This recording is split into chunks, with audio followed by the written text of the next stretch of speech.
Olá! O entrevistado do programa de hoje ganha vida na ponta dos pés. Ele entrou no mundo da dança em 86 e não parou mais. Talentoso, foi o mais jovem primeiro bailarino da história do Teatro Municipal do Rio de Janeiro, com apenas 23 anos. Versátil, assina coreografias para escolas de samba. Recentemente, terminou a turnê do espetáculo Nijinsky e agora está com novos projetos. Estou falando de Marcelo Misailides. Tudo bom, Marcelo? Tudo bom. Prazer estar aqui no teu programa. Que bom. Vamos bater um papo aqui hoje e também responder as perguntas da nossa galera aqui tão especial da telinha. Tá bom? Tá ótimo. Mas antes, vamos dar uma pirueta no passado do Marcelo. Marcelo nasceu no Uruguai e veio para o Brasil com apenas 6 anos. Entrou para o balé seguindo os passos de uma namorada. Perseverante, em apenas 1 ano chamou a atenção da coreógrafa Dalal Ascar. Mas o grande impulso da carreira veio no tradicional festival de Joinville. Por várias vezes, dividiu a cena com a grande Ana Botafogo.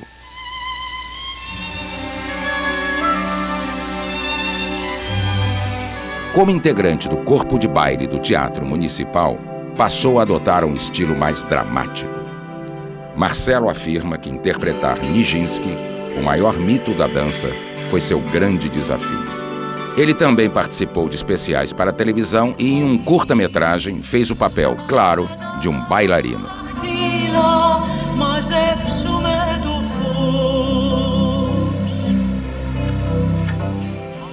Em julho de 99, recebeu a medalha de mérito artístico pelo Conselho Brasileiro de Dança.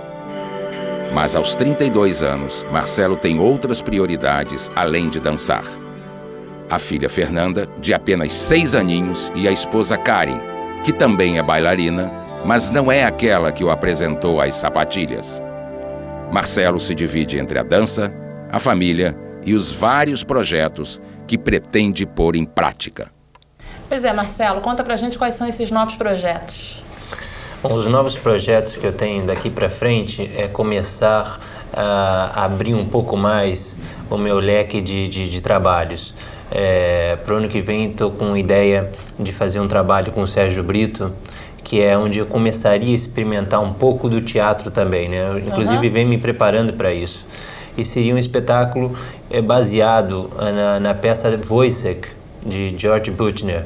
É uma peça que a gente pretende adaptá-la a uma temática brasileira. Então, o espetáculo provavelmente se chame Severino, alguma coisa assim. A ideia é dar um tema, um regionalismo para esse drama que é dessa peça, né, que fala da opressão do homem pelo homem, né? E eu acho que o fato da gente trabalhar em cima da temática brasileira é uma forma de a gente aproximar um pouco mais a obra, né, ao nosso povo e aos problemas que são descritos nessa peça, né? E outra coisa interessante é que a gente vai tentar também buscar compor música específica para esse tema, né? Já existe a ópera Wojciech, né? Já existe essa musicada, mas tem vamos dizer assim, um tom que talvez se afaste um pouco da nossa proposta. Por isso que a gente pretende compor música específica para o espetáculo. Você acha que isso é uma coisa importante para o público brasileiro, terem as músicas brasileiras no espetáculo? Eu acho que isso é importante para qualquer espetáculo que tenha interesse de marcar de uma forma mais veemente a sua época, né? Então isso já vem desde os grandes clássicos que eram feitos no século XIX, XVIII. Enfim, eles tinham essa conotação, né? Eles marcaram justamente porque tudo era em cima do tema, né? Quer dizer, o coreógrafo trabalhava junto com o compositor, né? Então as obras eram perfeitas para aquilo. Os espetáculos, né, ficam mais ricos, né? Ficam, sem dúvida nenhuma. E aliás, isso é uma coisa que está hoje em dia também novamente acontecendo, quer dizer, sempre aconteceu, né? Mas é uma coisa que eu acho que, por exemplo, um dos sucessos do Grupo Corpo também é justamente buscar trabalhar com música composta para o grupo. Então isso é uma coisa que ajuda no desenvolvimento. Com certeza. Vamos saber agora o que a galera quer saber. Marcelo, o que o levou a se envolver no mundo do carnaval junto com a escola de samba Unidos da Tijuca? Bom, o que levou, eu acho que foi a necessidade de dos nossos, vamos dizer assim, do profissional da dança ocupar mais os espaços que são pertinentes ao profissional, né? E então eu achava que isso também era uma forma de eu buscar um contato mais popular, então aproximar um pouco mais o artista, dado como artista erudito do Teatro Municipal, né, para um lado mais popular. Isso é uma coisa que o Joãozinho 30 já começou. O Joãozinho 30 foi bailarino do Teatro Municipal, né? E hoje é um grande carnavalesco. Nisso, me diz uma coisa, como é ser bailarino numa terra de machões? Mas quem disse que balé não é para macho? Balé é um trabalho de machão. Eu acho que o problema todo é que existe uma deturpação da visão da dança, da imagem da dança e da imagem da dança masculina. Então, as pessoas conhecem aqueles bailarinos, aquela coisa assim meio ridícula que fazem de gozação o tempo inteiro, mas a vida de um bailarino é extremamente árdua, né? Uma vida que mistura todo um lado atlético a um lado de arte, vamos dizer assim, de interpretação, né? Quer dizer, uma mistura do ator e do atleta, né? E é um trabalho que é complexo porque a parte física, vamos dizer assim, nem sempre está te acompanhando 100%, né? E você conseguir dosar o equilíbrio da questão técnica com um personagem que dramaticamente, ou enfim, as características dele podem te levar para condições completamente diferentes da tua predisposição física daquele momento. Né? Quais são os cuidados que você toma assim, com o seu corpo, com o seu físico, para não se machucar, não ter problemas? Eu tento tomar o máximo possível de cuidados, mas a minha vida, principalmente de uns tempos para cá, começou a ficar muito complicada, porque o bailarino também, de certa forma, está tendo que ocupar um espaço de se promover, de certa forma, de se produzir, né? Então isso faz com que o que seria uma carga de trabalho que começa de 10 horas até 4 horas da tarde, que é o horário basicamente que eu trabalho no Teatro Municipal. 6 horas por dia. 6 horas por dia. Quando não tem espetáculo, porque quando tem espetáculo, além disso, você tem a tua carga horária à noite, né? Uhum. Começa a ficar um pouco complexo porque quando você sai da carga de trabalho físico, você por vezes tem que começar a entrar em reuniões para buscar patrocínio, correr atrás de patrocinadores, e são reuniões à noite, né? Às vezes, por conta do carnaval também tem que coreografar e esses ensaios são à noite. Então, eu trabalho o dia inteiro, né? E esse lado da produção, de você se tornar um produtor para poder viabilizar teus espetáculos, eu acho que é a parcela mais desgastante disso tudo. Isso aí, vamos saber mais aí o que a galera tá com curiosidade aí. Quais foram as suas principais referências na dança e quais são as referências atuais? A gente vive um momento meio sem referências com relação à dança, né? Mesmo porque os grandes mitos estão desaparecendo e a dança está ficando um pouco sem graça, sem esse lado dos grandes intérpretes para a dança, né? Minhas primeiras referências foi um bailarino, inclusive carioca, chamado Otom da Rocha Neto. Era um bailarino que era um ator exuberante, né? E quando ele entrava para dançar, ele que não tinha um potencial técnico muito grande, era uma coisa impressionante o que ele conseguia magnetizar para si, né, a atenção dos espectadores, né? Então ele foi início uma referência muito forte e através dele acabei conhecendo uma série de pessoas extremamente importantes para a dança, que eram as pessoas com quem ele tinha estudado, que eram Eric Valdo, a Eliana Caminada, o Aldo Lotufo, a Eugênia Feodorova.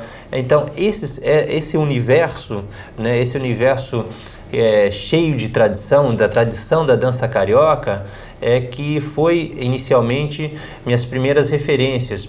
Depois, evidentemente, foi ter trabalhado com Desmond Doyle, que é um professor em inglês que me ajudou muito no desenvolvimento da minha carreira. As próprios colegas de trabalho, foi um prazer imenso estar sempre bem acompanhado de bailarinas como Ana Botafogo, as bailarinas todas do Teatro Municipal, enfim, sempre contribuíram. Acho que o lado da pessoa que interpreta com você, isso te ajuda a se desenvolver mais, né? Mas agora, de uma certa forma, essas referências estão desaparecendo porque pouco estão sendo aproveitadas. Vamos dar uma paradinha agora, nós vamos para um rápido intervalo e Vida Vivida volta já já com Marcelo Mizalides.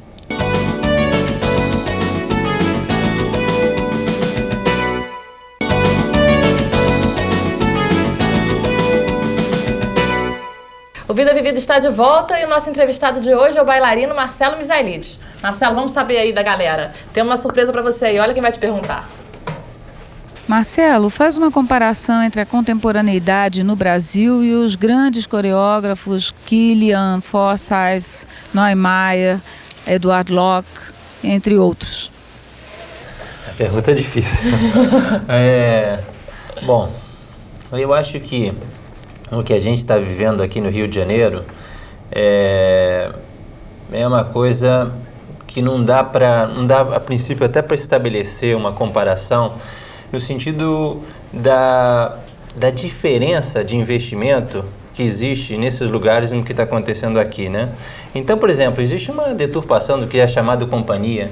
Essas coisas de 2, 3 pessoas se intitularem como companhia, é absurdo.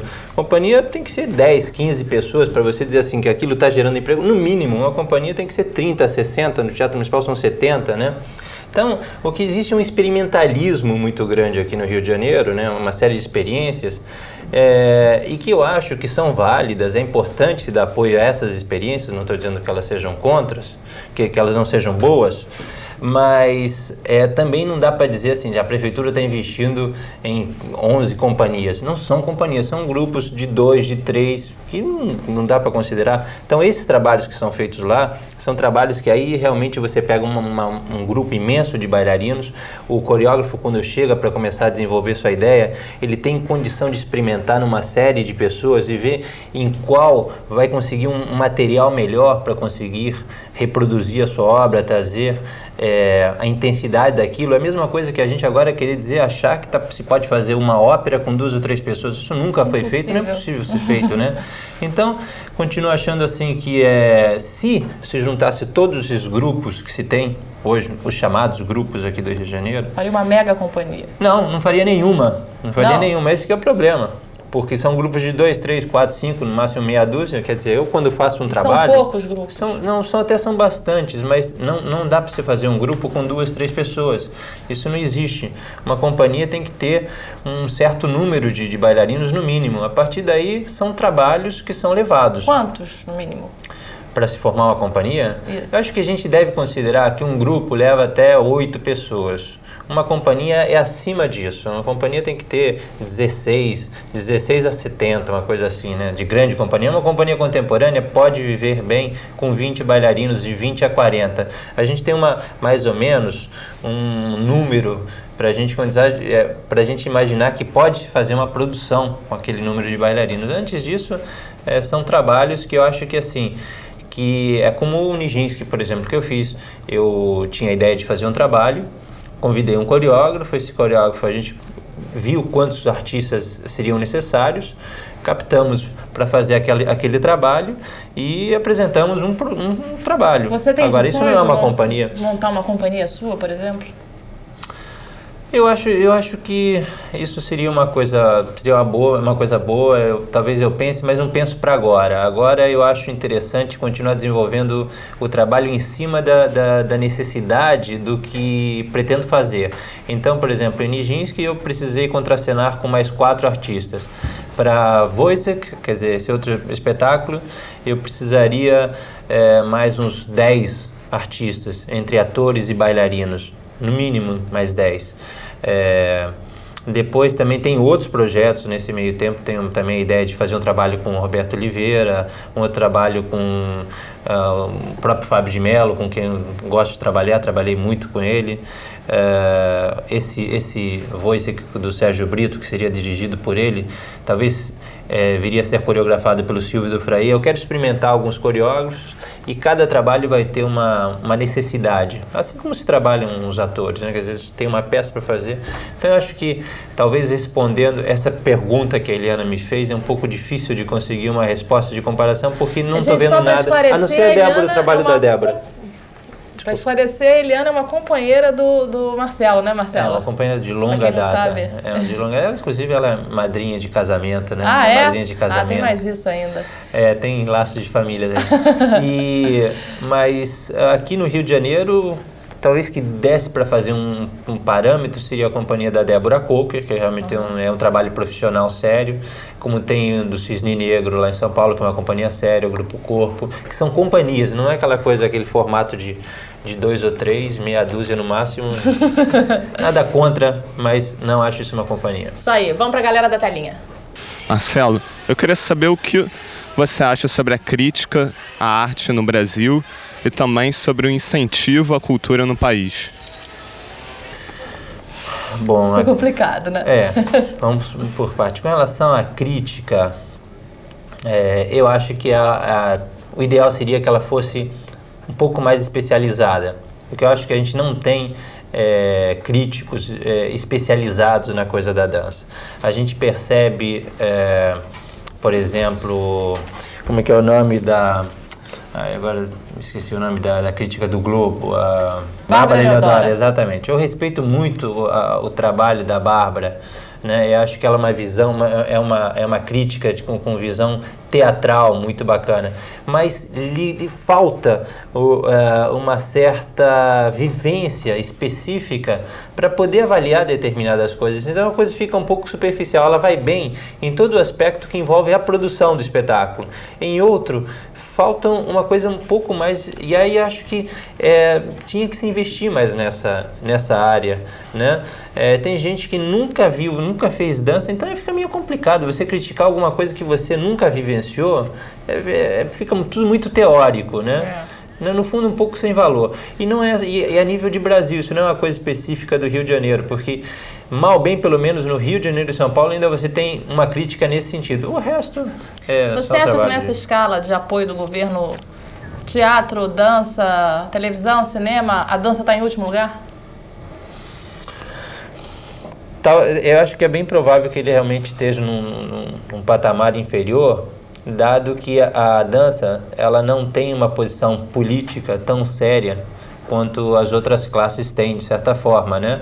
As outras artes, os outros grupos de artes, eles são mais participativos, se manifestam de forma...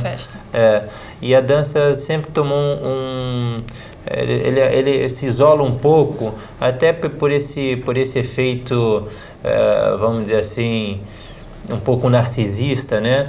Dele ficar e ostracista ao mesmo tempo, de ele ficar dentro de uma sala de aula, trabalhando com o espelho, sem dialogar, sem abrir, quer dizer, sem abrir a boca para pronunciar o que pensa, o que acha, né? Então, inclusive, boa parte da coisa da dança, hoje em dia, é toda centralizada pelos coreógrafos. Então, os próprios intérpretes têm cada vez mais uma ação ínfima, né? Dentro é uma do pena que isso todo. aconteça, mas vai mudar, né? Deve mudar, porque está acabando, inclusive, com a magia da dança, né? Eu acho impossível alguém se interessar pela dança ou se apaixonar pela dança se não encontrar na sua frente um intérprete que lhe cria entusiasmo a participar, a querer buscar trilhar esse caminho, né? Eu acho que está tendo uma inversão, quer dizer, os coreógrafos criam espetáculos voltados na sua temática, e um papo filosófico. A maior parte dos espetáculos que tenho ido assistir não tem entendido nada do que eu tenho assistido, né? E o que acontece é que existe uma coisa, quer dizer, ninguém vai se interessar em querer do nada ser um coreógrafo. Aliás, para ser um coreógrafo, primeiro você tem que ser um bailarino. Para que você se interesse crie interesse em alguém querer ser bailarino, precisa ter alguém ali com magia suficiente para te seduzir para essa profissão, né? Ok, vamos dar uma paradinha de novo e daqui a pouquinho a gente volta com mais Marcelo Misaelides aqui no Vida Vivida.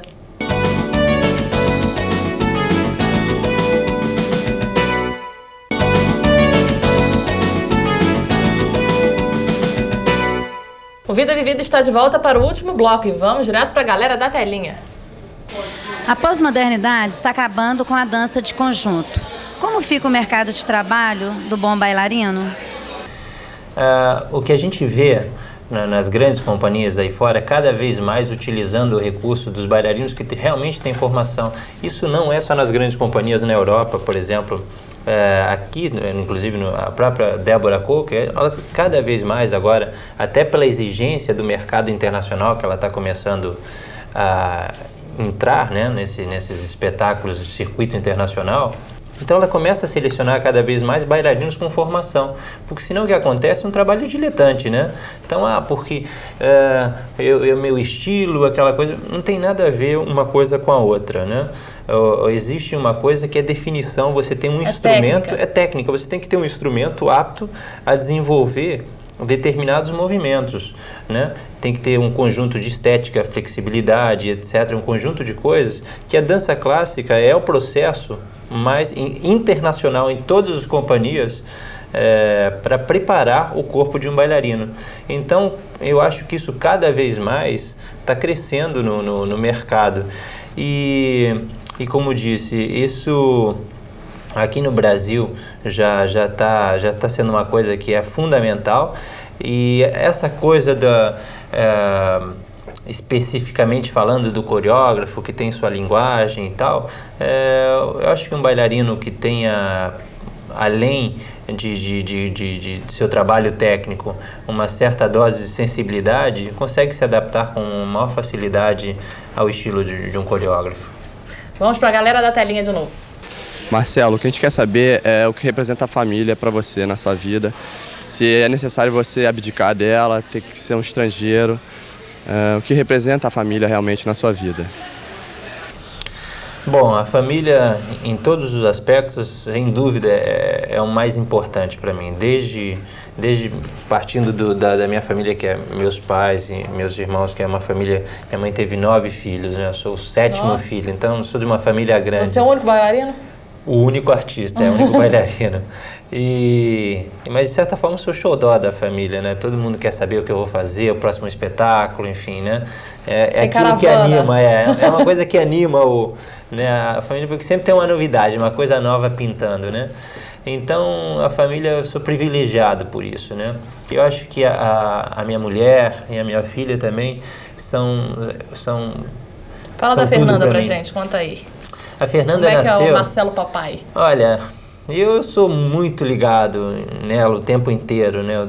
Sempre que eu posso, eu tô com ela, vou buscá-la do colégio, participo de tudo, tento viver o máximo possível, porque eu sou muito apegado, né? Sempre fui essa coisa de família. Então, agora, aqui no Rio de Janeiro, que eu só tenho essas duas meninas na minha vida, né? É tudo que eu tenho, né?